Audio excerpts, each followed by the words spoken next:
जय हिंद दोस्तों, स्वागत है आप सभी का आपके अपने YouTube चैनल जैकपुर पे। तो आज के इस वीडियो में हम लोग क्लास 10th का जो मॉडल पेपर है उसका हिंदी बी का हम लोग सॉल्यूशन देखने वाले हैं और काफ़ी इंपॉर्टेंट है। और ये जो मॉडल पेपर होता है यहाँ से आप लोगों का लगभग 50% सवाल आपको एग्जाम में देखने को मिलेगा। तो वीडियो काफ़ी इंपॉर्टेंट है, शुरू से लेकर अंत तक बने रहिए और इस वीडियोज़ को बार बार देख करके आप प्रैक्टिस लगा सकते हो अपने, जब तक आपकी परीक्षाएँ ना हो जाए।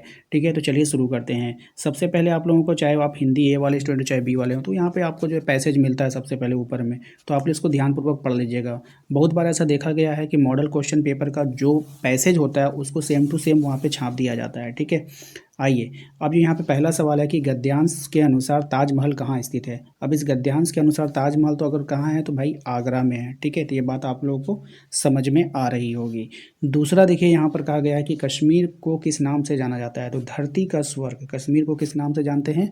धरती के स्वर्ग के नाम से जानते हैं। अगला सवाल है, हम्पी और महाबलीपुरम के स्मारकों का महत्व क्या है। तो देखिए, इसके वे प्राचीन धरोहर हैं। हमारे जितने भी मतलब जो पुराने चीज़ होते हैं ना, वो हमारे धरोहर बन जाते हैं। ठीक है, गद्यांश के अनुसार पर्यटन का भारत पर क्या प्रभाव पड़ा था।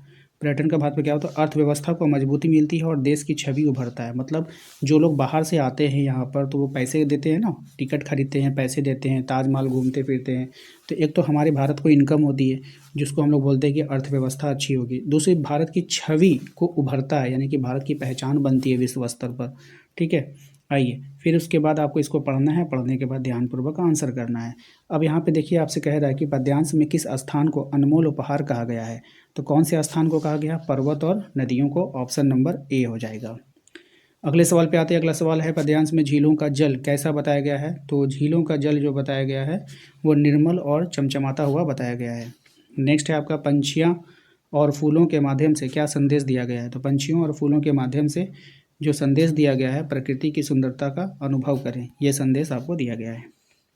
धरती का जादू, है ना, धरती का जादू किसे कहा गया है। तो धरती का जादू कहा गया है प्रकृति के हर दृश्य को। किसको कहा गया? प्रकृति के हर दृश्य को। नेक्स्ट है आपका, बाल कृष्ण शब्द का संधि विच्छेद क्या होगा। तो बाल कृष्ण शब्द का संधि विच्छेद हो जाएगा बाल प्लस कृष्ण। क्या हो जाएगा? बाल प्लस कृष्ण। ठीक है, नेक्स्ट आते हैं आपका, सूर्य का एकार्थी शब्द कौन सा है। तो सूर्य का जो एकार्थी शब्द हो जाएगा वो हो जाएगा आपका Bhaskar. Option number B. Next है, नभ शब्द का कौन सा अर्थ सही है। तो नभ शब्द का अर्थ हो जाएगा आपका आकाश। ऑप्शन नंबर ए हो जाएगा।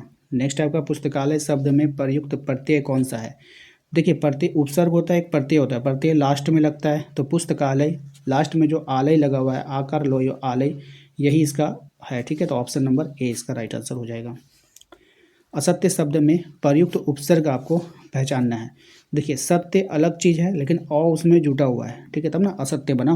तो इसका राइट आंसर हो जाएगा option number A. Ram school जा रहा है, वाक्य में जा रहा है क्या है। विशेषण है, क्रिया है, संज्ञा है या फिर सर्वनाम है। तो ये क्या है? क्रिया है। जाना क्या है? क्रिया है। ठीक है, वह अच्छा गाता है जबकि मैं गाने में अच्छा नहीं हूँ। वाक्य की रचना क्या है, यानी कि ये कैसा वाक्य है आपको बतानी है। तो ये जो वाक्य एक मिश्र वाक्य है। ठीक है, राजमाता शब्द में किस प्रकार का समास है। तो राजमाता शब्द में जो समास है वो तत्पुरुष समास है। Option number A. नाक में दम करना मुहावरे का अर्थ क्या हो जाएगा। तो नाक में दम करना जो मुहावरा है उसका अर्थ हो जाएगा बहुत परेशान करना। ऑप्शन नंबर ए हो जाएगा। नेक्स्ट है, उपकार शब्द का विलोम शब्द क्या होता है। तो उपकार शब्द का जो विलोम होगा वो हो जाएगा अपकार। ऑप्शन नंबर ए हो जाएगा। नेक्स्ट है आपका, खाना शब्द किस प्रकार की क्रिया है। तो खाना शब्द जो होगा वो कर्मवाचक क्रिया है। ऑप्शन नंबर सी हो जाएगा। वह पढ़ाई कर रहा था फिर भी वह असफल हो गया, यह है वाक्य किस प्रकार का है। अब यह वाक्य जो होगा वो संयुक्त वाक्य हो जाएगा। ठीक है, नेक्स्ट आते हैं हम लोग अगले सवाल पे। फिर एक पैसेज को आपको ध्यानपूर्वक पढ़ना होगा और पढ़ने के बाद इसका राइट आंसर आपको देना है। ठीक है, आइए अगले सवाल पे आते हैं। ये कह रहा है कि गांव के युवक का नाम क्या था। आप इस पैसेज को पढ़ोगे तो आपको वहाँ पे मिल जाएगा। गांव के युवक का नाम था ततारा। ठीक है, ततारा किस प्रकार का व्यक्ति था। अब ये जो ततारा था वो किस प्रकार का व्यक्ति था। तो शक्तिशाली और नेक व्यक्ति था। नेक्स्ट, ततारा की प्रसिद्धि का मुख्य कारण क्या था, यानी कि क्यों वो फेमस हो गया था। तो उसका त्याग और मददगार स्वभाव। Option number B. लोग किस समय ततारा को स्मरण करते थे। तो लोग किस समय? मुसीबत के समय उसको याद करते थे। प्रत्युष गद्यांश किस पाठ से लिया गया है। तो ये जो गद्यांश आप लोगों का लिया गया था ये ततारा और वामिरों के पाठ से लिया गया था, है ना। किस गद्यांश से लिया गया था? ततारा और वामिरों के पाठ से, ऑप्शन नंबर ए। इसके बाद इसको ध्यानपूर्वक पढ़िए और पढ़ने के बाद इसका आंसर करने के लिए आपको पूछा गया कवि क्या प्रार्थना नहीं करता है। तो कवि जो है वो क्या प्रार्थना नहीं करता है? अनुदिन त्राण करने की, ऑप्शन नंबर ए। कवि की प्रार्थना में कौन सी शक्ति मांगी गई? तो कवि की प्रार्थना में निर्भयता से भार वहन करने की शक्ति मांगी गई। कवि सुख के दिनों में क्या चाहता है? तो कवि जो है वो सुख के दिनों में चाहता है ईश्वर का मुख पहचानना, ठीक है। दुख के समय कवि किस भावना से बचने की बात करता है? तो दुख के समय कवि संशय की भावना से बचने की बात करता है। प्रस्तुत पंक्तियों के कवि कौन है? यानी कि ऊपर जो पंक्ति दिया गया था इसका कवि बताना है, तो Rabindranath Thakur, option number D. तो ये था आपके हिंदी बी का ऑब्जेक्टिव प्रश्न उत्तर।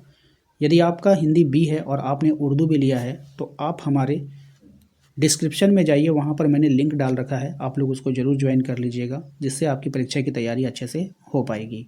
मिलते हैं नेक्स्ट अगले वीडियो में। Thank you.